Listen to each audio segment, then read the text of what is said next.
Hello, my name's Claire White, and I've been a recruiter for 20 years, and it's fair to say that in that time things have changed rather dramatically. Job hunting is very different, and in fact, due to the birth of job boards, it's become much simpler. But I do understand from talking to job seekers on a daily basis that it comes with its challenges for you. One, that you prefer not to use job boards in the main. Sorry about that. I think they're here to stay, but also that you feel that once you've put a profile into a job board, you get calls quite often about vacancies that aren't quite right for you, maybe 80 miles from your house and 10k a year less than you're already earning. Now, I can't eliminate those calls for you, but what I can do is just spend a little bit of time now giving you some idea about how they work and how you can maximise the chance of you getting the job that you want and reducing those unnecessary calls. So first of all, with tip number one is to understand how the job boards work. You've probably found yourself there for the first time because you've seen a job that you like the look of and you clicked apply. And before you know it, you've created a profile in order to apply for that vacancy, and you now have a profile.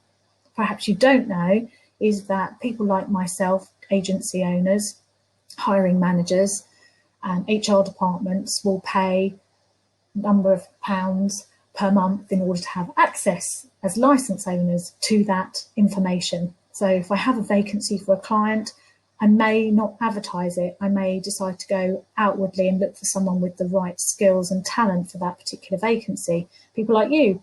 So in order to do that, I will have a look through the job board and scroll and find you. So that information is available to third parties.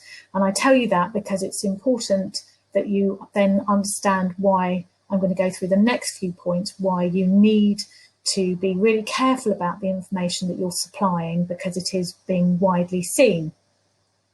So number two, are you on the right job board? Very simply, go into a search engine, Google will work, and punch in the job that you're looking for and the location. And wherever you're seeing that type of job in that location come up with the most frequency, they're the places you probably want to hang out.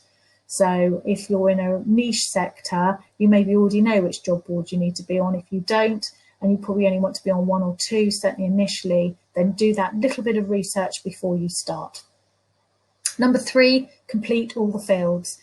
I get when you've spent ages getting your CV just right, that you really hate being asked for duplicate information when you're completing the fields for the profile, but it's really important that you spend the time here because this is keyword searching for us hirers so that we can find you again. It might be information that you've omitted from your CV because you've been prompted in the field, or you might want to expand on. So please take great care with grammar and spelling here, but also make sure that the information supplied is full because it will maximise the chance of somebody finding you for a relevant vacancy.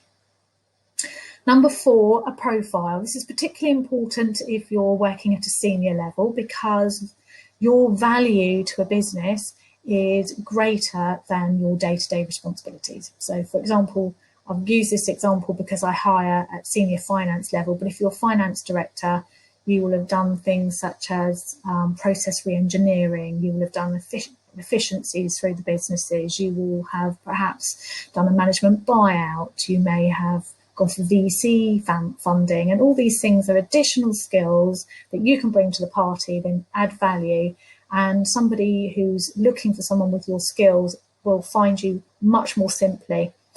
When a license owner is running a search for individuals, you can imagine that we may get a result list running into hundreds. So how do we narrow it down? And so what's really important is that that profile that you're providing gives us an insight so that we don't scroll past you. If I'm looking for someone, a client has specifically said you have to come from a food manufacturing background, for example, that's the sort of thing that might be in your profile, that's the sector that you've had 10 years experience in, for example. You're much more likely then to get a call for a really relevant vacancy. And number five, make sure your information's up to date. Now, if you're on a job board for the first time, then that's a given, but people often are searching for work every 3 years, I think is the average. It's coming down. You might find that you've had an old Reed account that you've had for the last 10 years, and you don't update your salary every time you go in, or you've moved. So you're now getting job alerts for Sussex when you move to Aberdeen.